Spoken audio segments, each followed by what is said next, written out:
Hello there, everyone. Good evening and welcome to this evening's reading, A Note on Prayer. And this will be interesting for a number of reasons. As you can imagine, of course, Maurice Nicoll always has some wonderful practical advice to give us regarding his commentaries on the work of Gurdjieff and Ouspensky, but also Maurice Nicoll was educated by Carl Jung before he encountered Gurdjieff and Ouspensky, and his father was a Christian minister, if I'm not mistaken, and so he has a deep influence from Christianity also, and Jesus and the Gospels, even as a postscript on some of these letters we've been reading. It says Maurice Nicoll is working on some essays on the Gospels, which becomes The New Man, if you're familiar with that book. And hello there, Sophia. It's so nice to see you and to connect over the interwebs, although it's a far sight from being in person. I suppose it's better than a text forum, and so it's nice to see you and to connect. So yes, in this series of letters, short relative to some of the other longer sections that we've read. Of course, this is prayer in a work sense from the Fourth Way, but he also speaks about how it's very similar to self-remembering, and that if one doesn't remember oneself, then who's actually praying? But of course, we'll get into all of that in more detail about right now, because that's all I have to say by way of introduction, and there's no need to ramble for minutes and minutes. Let's begin what we're here for, and that is to read from Birdlip, June the 19th, 1942, Note on Prayer, Response and Request. In the paper that was read last time about the idea of prayer as given in the Gospels, which is not included in this volume, it was said that the universe can be taken as response to request.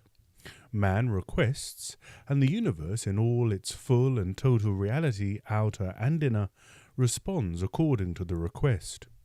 In regard to what was said last time, I wish to draw your attention to this fact. Many people are getting responses to requests which they do not understand they are making. If the universe, visible and invisible, material and psychological, gross and fine, as apprehended externally by the senses and internally by the mind and heart, is response to request, then you will see how important it is to realize what kind of requests you are making in order to understand why you get the response from any side of life that you are actually getting. The work says, quote, "Your being attracts your life. Do you see the connection?" Without knowing it, a man or a woman may be making requests and so getting a response from the total universe that he or she does not like. They see the response, but do not see what excites the response, what it is in themselves that attracts it. People, in other words, may be asking for trouble without being aware that they are. They only see the result, that is, the response. They see only effects, not causes. To think only from effects is one thing. It is how mechanical people think. To think from causes is another thing. It belongs to more conscious thinking. Now, the level of your being enters into request as much or more than your knowledge. You may ask intellectually for happiness, but not see how factors that govern your being, as love of your negative states, your grievances, your secret jealousies, your laziness, your dislikes, and so on, are asking for something quite different, and that the universe is responding to these factors in your being that you are secretly willing and affirming without seeing that you are. Understand that full request must contain both thought and will, formulation and emotional desire. The side of knowledge is the side of thought, and a man can only think from his knowledge. The side of being wills, and a man only wills what he desires. If you love negative states, then your will is of this quality. Your love is your will. It will attract the response belonging to it. Only self-knowledge will make you aware of your state of being, and this begins with self-observation. Enough has been said here on this subject, namely, that a person may be getting responses he does not expect or desire without seeing that he is attracting them because he is making requests for them that he is not aware of. And so a very interesting opening, as I did warn and say that our being attracts our world and our life, and if we constantly have unconscious recurring thoughts going on, so the majority of the day we've got these recurring negative thoughts occurring, and then maybe for 5 minutes before bed we ask God for, for courage and temperance and all the things, and health for your mother and all these other things that you might pray for before bed. It's a small percentage of your day which are otherwise negative states. So that's how I understand that.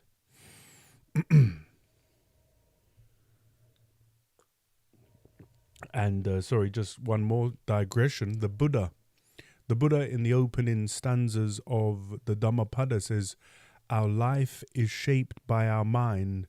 We become what we think. And that first chapter of the Dhammapada would resonate very nicely with this essay, I do believe. But let's carry on. We will now speak of some things said in the work, directly and indirectly, about prayer. The teaching about prayer in the work, Self-Remembering, Part 1. In the teaching of the work, the idea of prayer and the idea of self-remembering are so closely connected that the one cannot be separated from the other. Without self-remembering, prayer is impossible. Let us look at what this means. A man as he is cannot pray. That is, a man in his ordinary daily state cannot pray. In order to pray, a man must be in a state of self-remembering. To pray as one is in one's ordinary state is to pray in a state of sleep, and to pray in a state of sleep is useless. Nothing can happen. Such prayer cannot be answered because it does not get anywhere. Let us recall what is said about states of consciousness in the work. 4 states of consciousness are possible, but ordinarily man knows and lives in only 2, and both are called in the work states of sleep. The first state of consciousness, or the lowest, is that of bodily sleep, which is a passive state in which a person lies in bed almost without movement. In this state, a man spends a third or even more of his life. The second state of consciousness is the state in which people spend the remaining part of their lives, in which they move their limbs and walk about and talk and also write books and take part in politics and kill one another, and this state they regard as active and call it clear consciousness or the waking state of consciousness. It is not too much to say that the terms clear consciousness or waking state of consciousness seem to have been given in jest, especially when, through your own self-observation, you begin to realize what clear consciousness ought in reality to be, and what the state in which a man lives and acts really is. For in this so-called waking state, a man is neither conscious of himself nor conscious of another. He lives and dies in darkness. And it would be better for him in one way if he remained passive in the first state of consciousness, for then he could not move about and kill his neighbor. The third state of consciousness is self-remembering or self-consciousness or the state of self-awareness. It is usual to consider that we have this state already and are always aware of ourselves, and that we act, think and feel with full consciousness of what we are doing. But Western science has overlooked the fact that we do not possess this state of consciousness, and we cannot create it in ourselves by immediate desire alone, or decide that we will henceforth always live in a state of self-consciousness.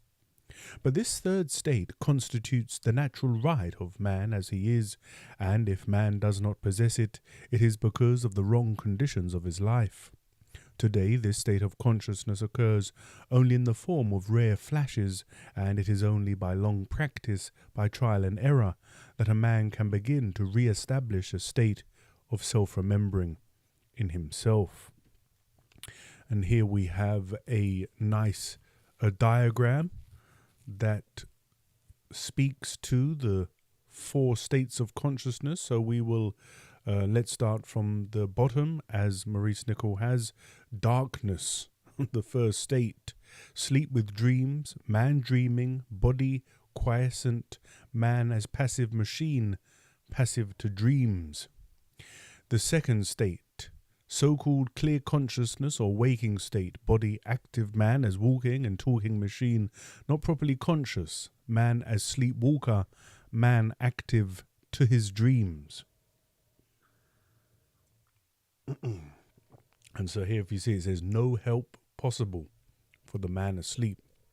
So we move up to the third state, where we move into the light. Think Plato's cave, and when Jesus mentions many times in the Gospels to wake and sleep not.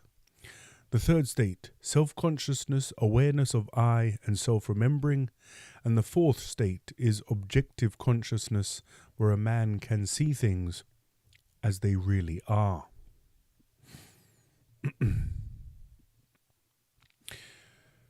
Now, help only reaches to the third state of consciousness. It cannot reach down to the darkness that people live their daily lives in, and in which they are so often content to exist.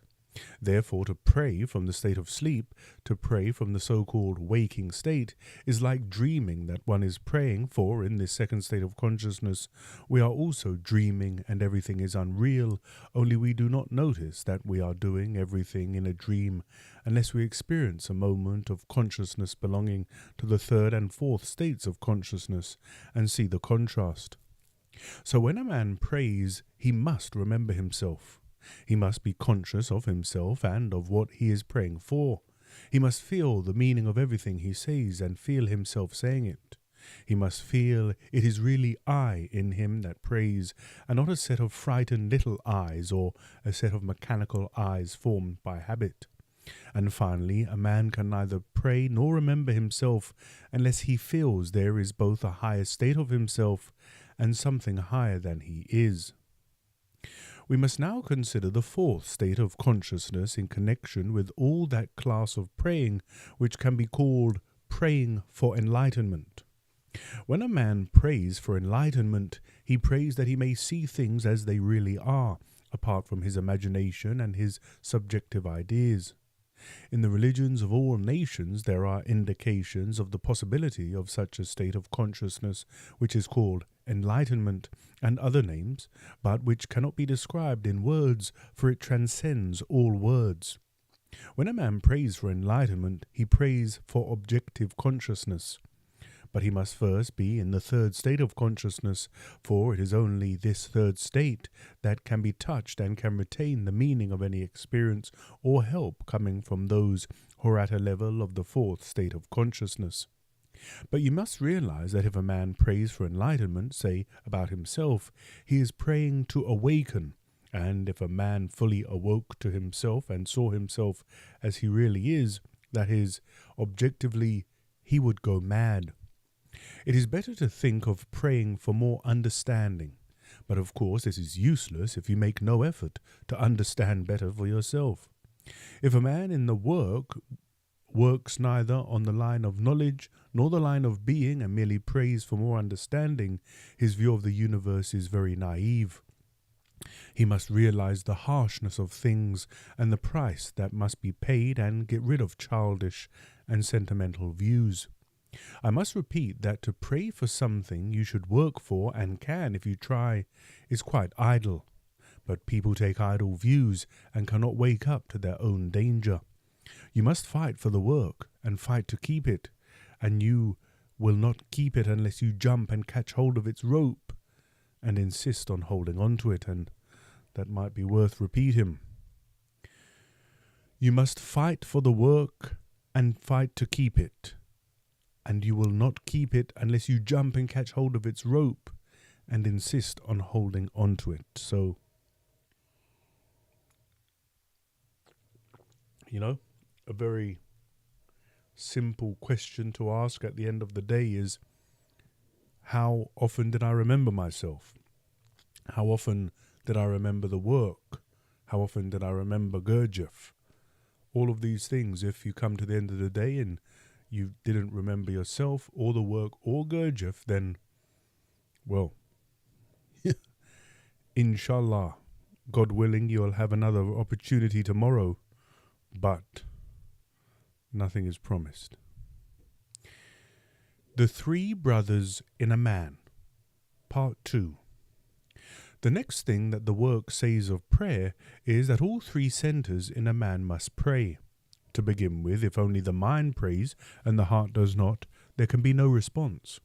The whole man must pray, and the whole man is first of all three men, three brothers who do not agree. If these three centers in the three-story house that man is worked in harmony, man would already be in the third state of consciousness. He would be sufficiently awake to receive help, to obtain a response to his requests. But these three brothers in a man do not cooperate, and especially today is this the case. For this reason, let us glance briefly at some of the teaching given in the work about the state of our centers nowadays. You know that the study of the multiplicity of our being, which characterizes our level of being, begins with the observation of centers. The three centers work independently owing to the abnormal conditions of modern life, which produce one-sided developments.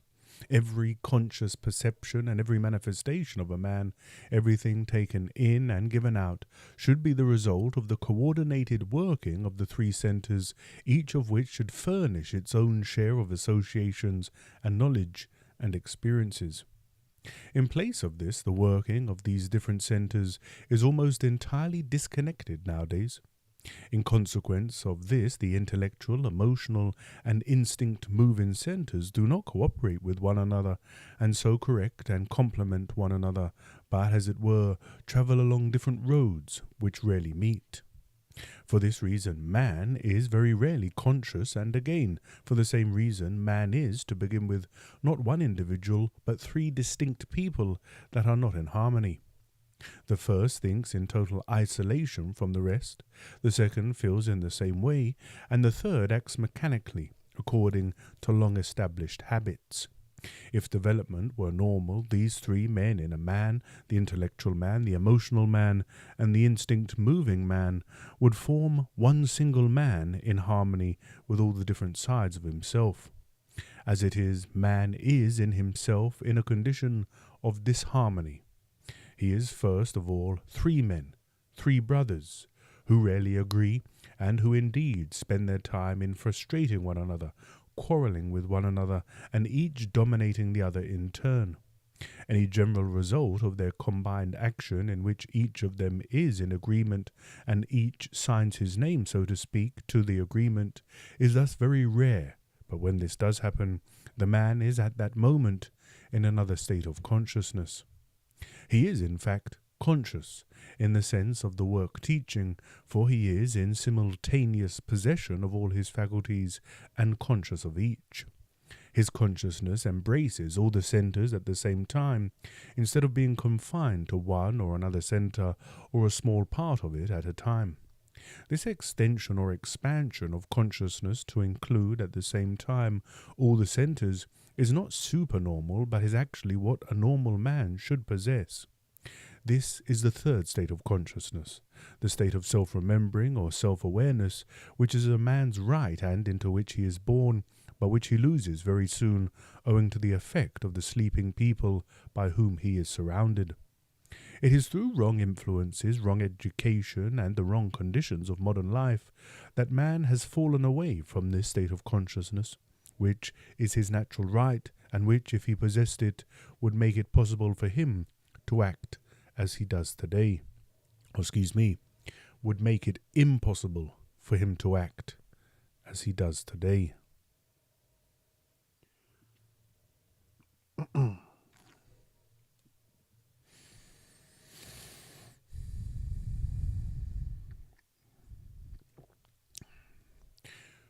Part 3. I will now speak of one or two things that the work says which indirectly bear on the subject of prayer. The work says that in the Lord's Prayer, as in the parables and sayings in the Gospels, there is meaning within meaning. This is why it is said in the work that the Gospels are a test for a man's level of understanding, and also that as a man changes, so do the Gospels for him. And if you've read the Gospels often and regularly, you'll be able to verify this for yourself. In the Lord's Prayer, there are innumerable ideas.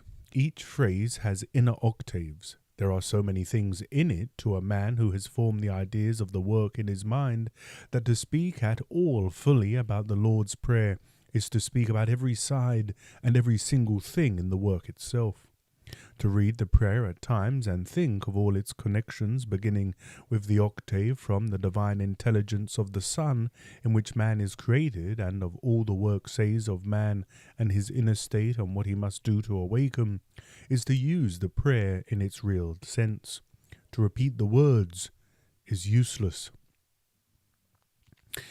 Now I will refer to one of the sayings of Christ quoted in the past paper on prayer, where it is said that a man must pray for a thing and have faith that he has it, and he will get it. Quote, "All things whatsoever ye pray for and ask for, have faith that ye have received them, and ye shall have them." End quote, from Mark 11. Now it is said in the work that a man must not wait until he has the force to do something, but must act, if it is his aim, as if he had it already, and then he will attract it. To wait until you have the strength and understanding to do something, I'm speaking of the work, makes it impossible to do it. But you must each think of this for yourselves. Now I will add a few things. All prayer from self-pity is, of course, useless. Prayer for others is only possible through understanding their difficulties, and so through understanding yourself, for you understand others only so far as you understand yourself. All work is the preparation of lower centers for the reception of the influences coming from higher centers. Man has two centers fully developed in him and belonging to high levels of intelligence. But though they are working all the time in him, he cannot hear them. Their influences touch the state of self-remembering, but go no further. So all work is prayer. For all real prayer is to connect man with heaven, and all work on oneself is to purify lower centers and make right order in the mind through being taught right knowledge, so that the influences of higher centers can be heard. We can speak of different sorts of prayer. 1. Prayer for enlightenment or understanding. 2. Prayer about temptation. And 3. Prayer about oneself and about others. As regards 2. Prayer about temptation, this refers to temptation about the work. It is not necessarily answered, because the work will answer it if you fight to hold to its teaching and apply it and use it. Remember that temptation in the work and about it is necessary in order to change a man, and it follows that if you pray in this connection, your prayer will not be answered, but if you work instead, you will get a response. As I said, to pray when you should work, to expect help when you should make effort, is idle. Again, something worth repeating. To pray when you should work, to expect help when you should make effort, is idle. As regards prayer about oneself, it must be about others first and oneself last. Remember, there are 3 levels of work: work for the work with others, work on oneself. To pray only for oneself, to work only with regard to oneself and those connected by self-interests with one, cannot give any result. 3 forces must enter prayer, and this is too difficult to speak of at present.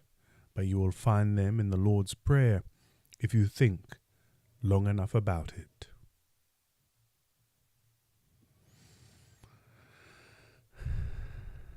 That, my friends, was a short series of letters about prayer, and hopefully if you have a habit of praying, then that should help to certainly intensify and maybe make your prayers be answered. But yeah, if there's any comments or questions before we say goodbye, get those in and I'll address them. But ultimately,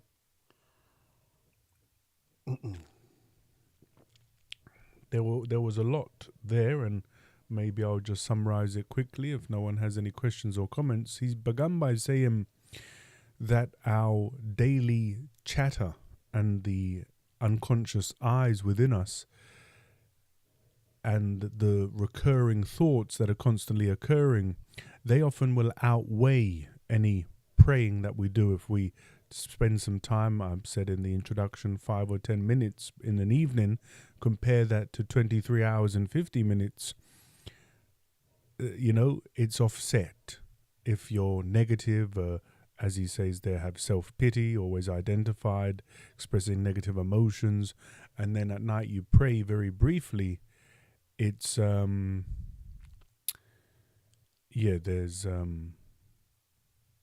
there's going to be no answer and no change and no response. And yes, hello there, David. Sadly, it was a very short reading this evening, and I think the next one will be short also. So I probably won't do it live, but then coming up, we will have another live soon. Let me just tell you what is coming up. I've got the there's an introductory note to a chapter on good and truth. So that's just one page. So I'll be able to do that. Before that, a note on negative emotions. So I can do that. Introductory note to chapter on good and truth. Then there's a further note on knowledge and being. I'll probably do that live because that's several pages. Then we have a note on identifying, on personal aim. And that's quite a long one. Then the place of aim. So maybe we'll do all of the aims. And then there's going to be, David, you might enjoy a long series on hydrogens, which will likely be very interesting and also head scratching for sure. And Sophia says, I wish to see the three forces in the Lord's Prayer. So let's just go back to that quickly. Of course, Sophia, we can continue discussing it in the Discord server. But what does he say here at the end? Three forces must enter prayer, and this is too difficult to speak of at present, but you will find them in the Lord's Prayer if you think long enough about it. So, yes, that's something. We can read the Lord's Prayer and read the passages from In Search of the Miraculous and the Fourth Way about the three forces, and perhaps discover the three forces in the Lord's Prayer if we, as Maurice Nicoll says, think long enough about it. And just a few other comments on what he was saying about prayer, and that you need at least the third state of consciousness. You need to be aware of yourself. You need to have self-remembering in order for your prayers to have any weight, any power, because I can read I have Gurdjieff in my mind associating when he says to Ouspensky, who asked him about psychology, Gurdjieff says to him, why are you talking about psychology? For machines, you need mechanics. So let's talk about mechanics first. And in essence, Maurice Nicoll is saying something similar. How can someone asleep pray? You need to be awake first and to know your being, to pray for the thing that you want, because as I've mentioned several times, your internal monologue and dialogue and your internal thoughts might be offsetting what you actually say and pray for. And then he speaks about the three different types of prayers, and very nicely at the end there, the three lines of work that, in our if one is inclined to prayer, we can bring in all of those levels. In metta, loving kindness meditation, you would begin with yourself and your family and then your bigger family, and then the community, and then the town, and the country, and the world, and then you come back in. And so similarly, we can pray for our own understanding, more knowledge, understanding particular aspects. Then we can pray for the group that we contribute to, that we speak with and have discourse with. And then we can pray for the work as you understand it, as it exists in the world. And then, well, we can get back to our own work, because as Nicoll says, if you're praying, what does he say? It's pretty harsh, but to pray when you should work, to expect help when you should make effort, is idle. So that's a good note to finish on, that we can go and work, go and make some efforts to remember ourselves, perhaps to understand the Lord's Prayer, to perhaps understand a certain section in Search of the Miraculous that we are struggling with, or even Beelzebub's Tales, if that's where our attention lies. But I'll say for now, thank you for joining. It's been lovely to see you all and to connect. Sunday night, I believe, we will begin Thomas and Olga de Hartmann's memoir, Our Life with Mr. Gurdjieff. So if you've not read that, it's an absolutely beautiful memoir of Mr. Gurdjieff. They write so well as a team, Thomas and Olga. So we'll begin that. And I, for one, am very much looking forward to sharing that together. So keep an eye out for that on Sunday. I'll put a reminder up over the weekend, I should think. And there's some more perennial philosophy and In Search of the Miraculous coming also. So if you've not done so yet, subscribe and share the show. That would really help us out. And with all that being said, have a great rest of the week. Look after yourselves. Say a prayer for the 4 ideals. Take care. And I'll see you next time. Talk soon, Sophia. And everyone, be well. Bye now.